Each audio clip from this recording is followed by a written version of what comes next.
Hello students. So welcome in class 11th.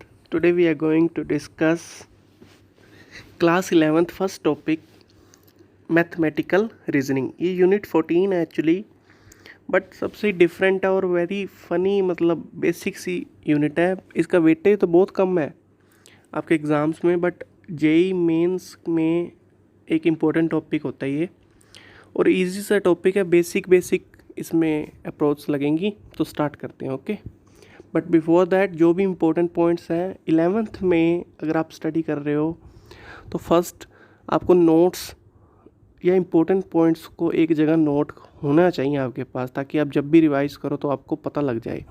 Okay, तो note करना start करो. First, what is mathematical reasoning. This is the chapter name, what is mathematical reasoning. तो what is reasoning. First, reasoning क्या होता है. What is reasoning. Actually reasoning is basically applying the logic.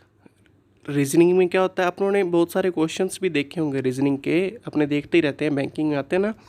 Basically applying logic, और एक logic को apply करके result निकालना, that is called reasoning. Logic को अप्लाई करके क्या निकालना, रिजल्ट कंक्लूड करना, दैट इज़ कॉल्ड रीजनिंग. तो रीजनिंग और मैथमेटिकल रीजनिंग क्या होती है फिर. ओके, पार्ट ऑफ जो भी रीजनिंग का पार्ट मैथ से अप्लाइड हो जाता है या मैथ से एसोसिएट करता है, that is called mathematical reasoning. तो first of all, first definition जो बेसिक एक्सरसाइज 14.1 के लिए है वो है स्टेटमेंट. बट स्टेटमेंट से पहले आप स्टडी करो लॉजिक. एक्चुअली लॉजिक क्या होता है, डेफिनेशन पढ़ते हैं उससे पहले. लॉजिक बेसिकली क्या होता है, कुछ रूल्स होते हैं. रीजनिंग में आपको पता है कुछ रूल्स लगते हैं, तो उन रूल्स को ही लॉजिक कहते हैं. अपने कहते हैं ना इसमें लॉजिक क्या है यार, मतलब उसमें एक कुछ टाइप के स्पेशल रूल्स लगते हैं जो उस स्टेटमेंट को क्या करते हैं, डिफाइन करते हैं भी हाँ इस तरह से ये ट्रू है. उसको बोलते हैं logic. Okay, logic is the subject which deals with the method of reasoning. It provides us some rules for determining the validity of given statement या आर्ग्यूमेंट. कोई भी एक स्टेटमेंट लिखी हुई है उसको चेक, उसकी ट्रुथ चेक करने के लिए, मतलब ये सही है या फॉल्स है. ओके, तो लॉजिक्स लगते हैं. तो this is the definition. Logic basically क्या है, सम रूल्स. ओके, तो जो फर्स्ट मेन इंपॉर्टेंट चैप्टर की जो बेसिक डेफिनेशन है या फर्स्ट स्टार्ट है वो होती है स्टेटमेंट से. Most important, what is statement. What is statement. So a statement is an assertive sentence which is either true or false, but not both. A true statement, but not both. A true statement is called valid statement. देखो, एक statement है. Assertive sentence ही क्यों होता है, क्योंकि assertive sentence क्या होते हैं, अपने क्लियर ओपिनियन रखते हैं. वो मतलब बिल्कुल सही बताएंगे, एक्सप्रेस करेंगे कि हाँ ये 100% ट्रू है या नहीं. क्लियर. सेंटेंसेस तो और भी हैं जैसे बताया, तो वो नहीं होने चाहिए. क्लियर कट आपको पता लगे कि हाँ ये 100% ट्रू है और ये 100% या तो 100% क्या है, ट्रू, या 100% फॉल्स. बीच में ना हो. फॉर एग्जांपल 2 + 2 = 4 होता है, यस या नो, सबको पता है. तो ये क्या है, एक स्टेटमेंट. 2 और 2 का सम 5 होता है. अब वैसे तो आपको पता है भी ये नहीं होता, 4 ही होता है ना सम तो, लेकिन ये बात 100% क्या है, फॉल्स. और जैसे ही बात 100% फॉल्स हुई उसको भी आप क्या करोगे, स्टेटमेंट में काउंट करोगे. फिर आप कहोगे कि सर होती कौन सी नहीं स्टेटमेंट. जैसे मैंने कहा फॉर एग्जांपल x + y = 4. अब आप बताओ कि क्या x + y 4 हो सकता है. अब x की वैल्यू आप कुछ भी रखो, y की कुछ भी रखो, या तो ये होगा या नहीं होगा. 50-50 चांसेस होंगे ना तो पूरी तरह अपने ट्रू बोल पा रहे हैं, ना पूरी तरह फॉल्स बोल पा रहे हैं. तो ये स्टेटमेंट्स में काउंट नहीं होते.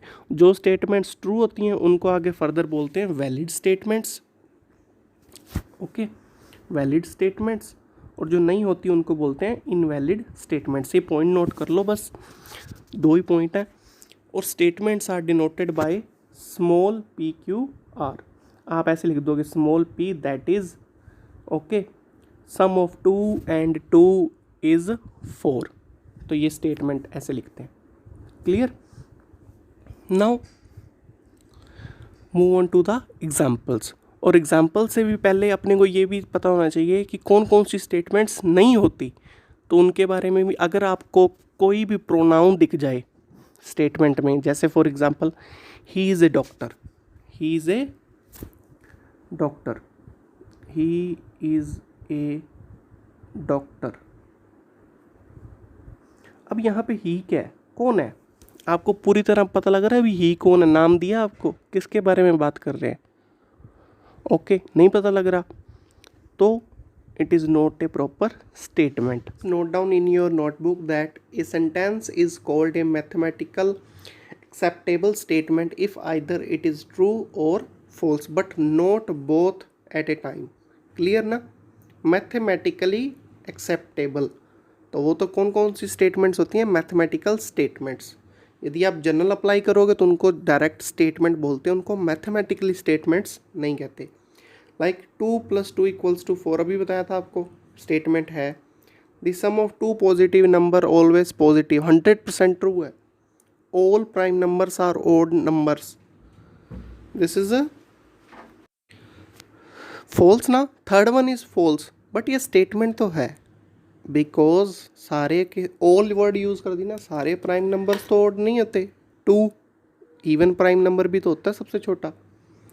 तो और सेंटेंसेस के बारे में देखते हैं। क्लियर? अब आते हैं एग्जाम्पल नंबर 1, और ये भी आपको बता दिया जहाँ पे she is a mathematics graduate, pronoun का वर्ड प्रोनाउन यूज़ हो वो भी नहीं होते। हेयर, देयर, ये सारे वर्ड्स जो भी यूज़ हों तो ये सेंटेंसेस में यूज़ नहीं होने चाहिए, इनको अपने स्टेटमेंट्स नहीं बोलते, क्योंकि ये प्रॉपर डेफिनेशन नहीं देते, इनको वेरिएबल्स बोलते हैं ना। Like my house is 10 kilometre from here, तो ये हेयर क्या है? कहाँ से मेरा हाउस, मतलब घर जो है 10 किलोमीटर है, तो प्रॉपर एक एड्रेस तो नहीं शो हो रहा ना। हेयर, देयर, ये वाले स्टेटमेंट्स वेरिएबल टाइम्स होते हैं, तो इनको अपने काउंट नहीं करते स्टेटमेंट में। First example, check whether the following sentences are statement, give reason for your answer. 8 is less than 6, क्या 8 6 से छोटा होता है? नो, तो it is not a statement. आप तो ये कहोगे। चेक करो कि 100% क्या है, ये 100% रॉन्ग है, 100% रॉन्ग है ना, तो ये प्रॉपर स्टेटमेंट है, प्रॉपर स्टेटमेंट है। फर्स्ट वाला क्या है? प्रॉपर स्टेटमेंट, तो इसको लिखो यस, ये क्या है? स्टेटमेंट है। Every set is a finite set, actually ये यूनिट 1 में है। What is set? तो सेट्स होते हैं well defined collection of objects. Okay, तो ये फाइनाइट भी हो सकते हैं और इनफाइनाइट भी। आपको नेचुरल नंबर्स का सेट पता है, 1 से लेकर कहाँ तक जाता है? इनफाइनाइट तक। क्या कभी नंबर्स ख़त्म होते हैं? नहीं होते। तो ये भी क्या है? रॉन्ग है, 100% रॉन्ग है, तो ये भी स्टेटमेंट है। This is also one statement. The sun is a star, the sun is a star. Check करो, सन एक स्टार है, यस या no? So this is also proper statement, this is also yes. Mathematics is fun. अब ये कुछ बच्चों के लिए तो फन है, बट 50-50 है। ओके, जिन्होंने मैथ्स लिए उनके लिए मैथमेटिक्स क्या है? फ़न है। जो थोड़ा बहुत हिचकिचाते हैं इनको करने के लिए, उनके लिए नहीं है। तो 50-50 है। It is not a statement, it is not a statement. There is no rain without clouds, ये तो यूनिवर्सली है भी, विदाउट क्लाउड के रेन नहीं होती, तो this is also answer is yes. How far is Chennai from here, एक तो हेयर आ गया, तो ये भी आपको बताया था कि ये ऐसे सेंटेंसेस नहीं होते, बिकॉज इनसे प्रॉपर डेफिनेशन या प्रॉपर अपने को नॉलेज नहीं मिल पाती। So this is no. Check करते हैं। First, this statement is false because 8 is greater than 6, hence it is a statement. अपनों ने भी यही बोला था। B part, this statement is also false every set is a finite, finite set आपको बता दी, जैसे 1 2 3 4 फाइनाइट नंबर है तो ये फाइनाइट सेट हो गया। उसके बाद नेचुरल नंबर, होल नंबर, ये सारे चलते ही जाते हैं तो ये इनफाइनाइट। एवरी सेट तो नहीं फाइनाइट होता ना, तो this is false. The sun is a star, scientifically prove है सन इज अ स्टार, तो also statement. Fourth, mathematics is fun, अपनों ने बोला ये रॉन्ग है, मतलब स्टेटमेंट नहीं है तो चेक करो। This sentence is subjective in the sense those who like mathematics it may be fun but for others it may be not, तो आपको ये नोट करना है क्योंकि it is not a statement. Fifth part देखो, there is no rain without clouds, तो ये भी स्टेटमेंट है। और ये वाला भी आपको बता दिया, हेयर यूज़ हो रहा है तो प्रॉपर अपने को नहीं दे रहा, तो this is also not a statement.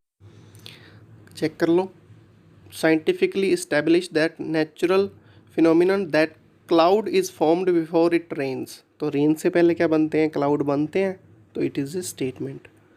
हो सकता है आपका एक आधा रॉन्ग आए बट प्रैक्टिस करना है इसकी भी, बहुत ईजी है। और next video we will do the question of exercise 14.1 introduction complete.